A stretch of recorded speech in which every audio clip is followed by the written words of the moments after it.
Hey there, I'm Dr. Nate Bosch of the Lilly Center for Lakes and Streams. This is the Word of the Day segment on our podcast series. And today's word is stratification. Big word, but a pretty simple meaning, as you'll see.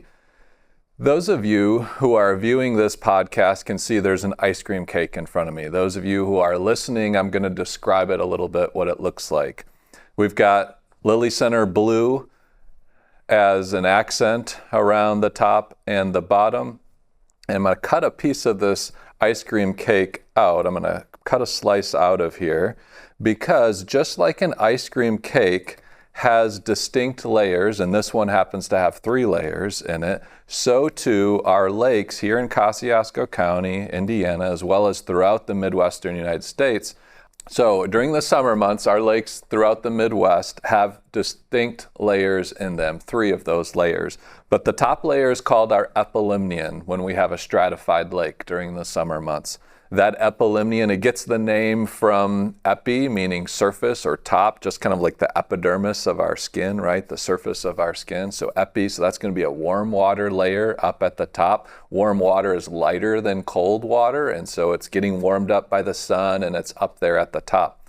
Then you can see we have a middle layer there. On our lakes, we call that the metalimnion. And our ice cream cake, it's got this kind of chocolate crackle layer in the middle there. It's also known as the thermocline. Thermocline, thermo being temperature, cline, change in temperature. And so it's rapidly changing from the warm water of the epilimnion to the cold water of the bottom layer. So in our ice cream cake, that's the chocolate ice cream layer there. That's called in a lake the hypolimnion. So just like hypothermia, we have hypo meaning low or the bottom, low temperature. So too, in the lake, hypolimnion refers to that bottom water layer, and that's going to be our cold water layer in the lake. So during the summer months, we don't have any mixing between those 2 layers. We have 2 distinct layers, the top and the bottom, with that transitional layer in the middle. So what sort of impact does that have on our lakes? Well, that warm water layer at the top, like what's shown as vanilla ice cream here on our ice cream cake, it's going to be warm. It's going to have lots of oxygen in it.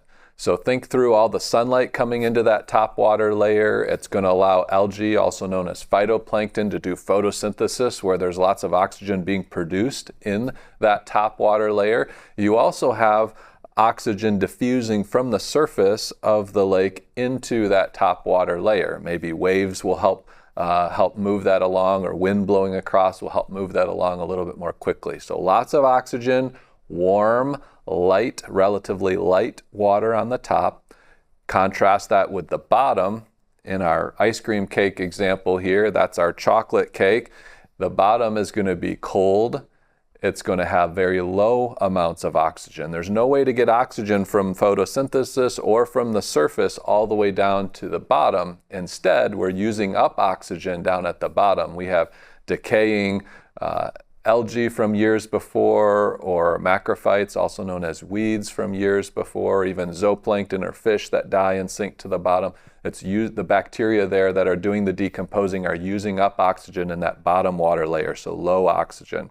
So temperatures in the bottom water layer, maybe in the high 40s to low 50s on the Fahrenheit temperature scale. Temperatures in the top could get all the way up into the mid or upper 80s in the Midwest, up in the epilimnion. So quite a temperature difference.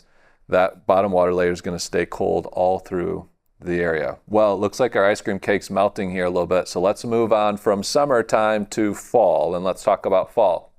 So in fall, days are getting shorter, less intense sunlight, nights are getting cooler, and so the surface water layer is going to start to cool off, and eventually it's going to get close enough in temperature to the bottom water layer. The epilimnion will get close enough to temperature as the hypolimnion that we have what's called turnover. So no longer will the lake be stratified with the warm water on the top and the cold water on the bottom. We're instead going to move to a lake that's uniform temperature all the way through from top to bottom. And as I said, our cake here is rapidly melting here in our studio. But you can see here, we've now moved it over and we have turnover, and we actually should take this cake and put it in a blender to get it all mixed up to be truly accurate with our analogy here. And so oxygen is going to be the same from top to bottom, temperature same from top to bottom, nutrients. The fish are going to be able to move all through the entire water column of the lake because there's now oxygen from the bottom all the way to the top, unlike during the summer months when there was just oxygen up in the top epilimnion water layer. Now we move into winter time. We might get ice across the top on certain lakes in a harsher winter, maybe not as much in a milder winter. That ice is going to seal off the wind that normally would blow across the top and keep it mixing. And then the lake will get stratified, but inversely stratified now, because that ice layer on the top is going to be 32 degrees Fahrenheit, whereas down below that it's actually going to be a little bit warmer. And so we'll have the coldest at the top, right where the ice is forming, and it's going to be a little bit warmer down below. Typically our groundwater temperature in Indiana is around 54 degrees on the Fahrenheit scale, and so it's going to be a little bit warmer as you go down. Now let's look ahead into spring. We all love springtime when things are waking up and plants are starting to grow again for the year, and our lakes kind of wake up in a similar way. So the ice comes off the surface, if we had ice that particular winter, and now the wind is allowed to interact again with the surface of the water, and it's going to start pushing that water towards one shore as the friction of the wind blows across the surface of the water. That water only has one direction it can go, and that is down, and so we call that downwelling.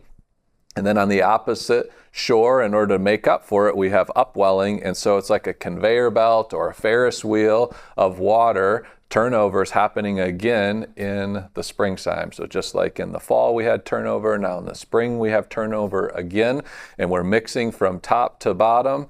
And we move then into the next summer. Usually by the time that we move into April, we're starting to get the first stratification starting to set up in the lake, where we get a little bit warmer water on the surface from the sunlight, warmer temperatures, longer days, and eventually that temperature discrepancy between the epilimnion and the hypolimnion will set up that stratification, and it will be stable throughout the entire summer. The bottom hypolimnion layer will stay that same cold temperature that it started at early in the spring or early in the summer or late in the spring, and that top water layer will just continue to get warmer and warmer as the summer goes on, and those two layers will not mix anymore throughout the summer months.